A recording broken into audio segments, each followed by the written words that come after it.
on this computer. There it is. Hello, my name is Matt Wilson. This is my presentation for my senior project. My project is a proof of concept website with a system of my own design that provides recommendations of various content to the users. There are 3 measurable outcomes in this project. First, that there is a functioning website. Second, that recommendations can be provided. And third, that an estimate of how much a user would enjoy a particular piece of content can be generated by said system. So let me hit the share screen button and go to, yes, that would be this page. There we go. Hit this button to log out. This is the landing page of my website.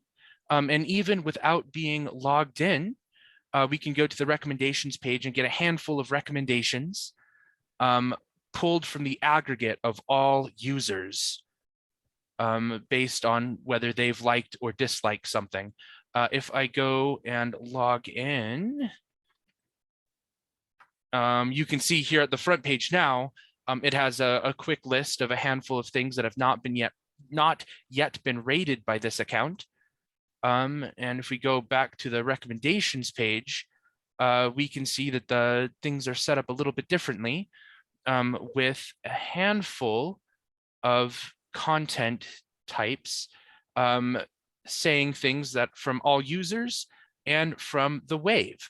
A wave or a wavelength is a subset of all users that is collected from all of those users based on people liking things that you've liked and disliking things that you've disliked. That's what forms a wavelength. And the people on your wavelength provide a more accurate recommendation on whether you'd like something or not, because ideally they think the same way that you do. And so, yeah, we're able to get the recommendations here. Looking at iRobot in particular, we can see that the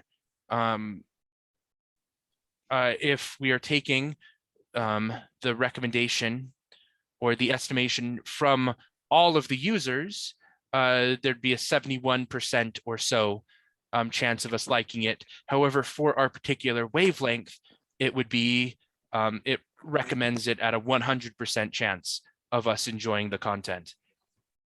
So yeah, the 3 measurable outcomes of, do we have a website? Yes, we do. Are we able to provide recommendations? We are able to do that as well. And can estimates be generated? They also can. So all three measurable outcomes have been accomplished. And that is my project. Does anybody have any questions? I've got kind of a meta question. So in this brief, you don't have to describe how your algorithm works. You just have to say, yes, it does something, or would you need to get into detail about that? As far as I know, I would not have to do that. However, I can say that how it works at the moment, it would not work necessarily for scale, but when you rate a piece of content, it loops through and checks everything that has been done on your wavelength to make sure that you are within sync with that wavelength still,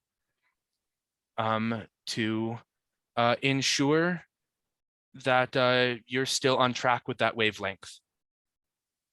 And if you're not, does it move you to a new wavelength?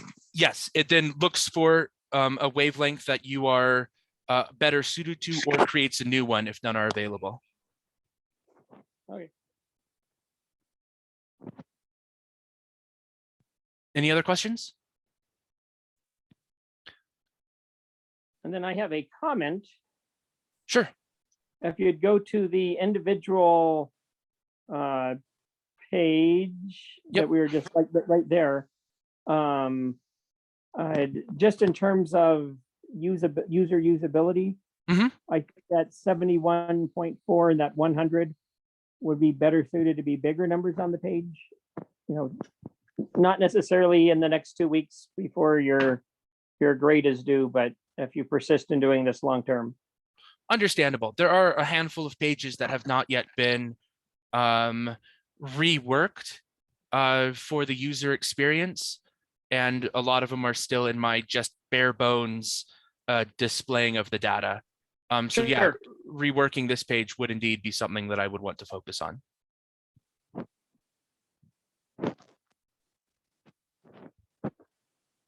Any other questions? Ben, I know you arrived late, but I know you've heard this spiel before.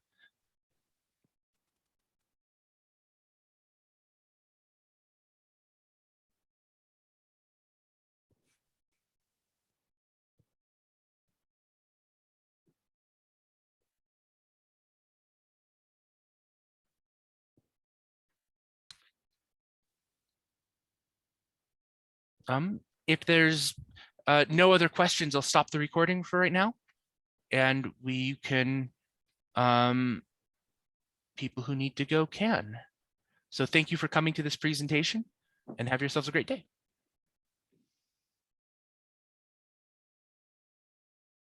Did that stop recording?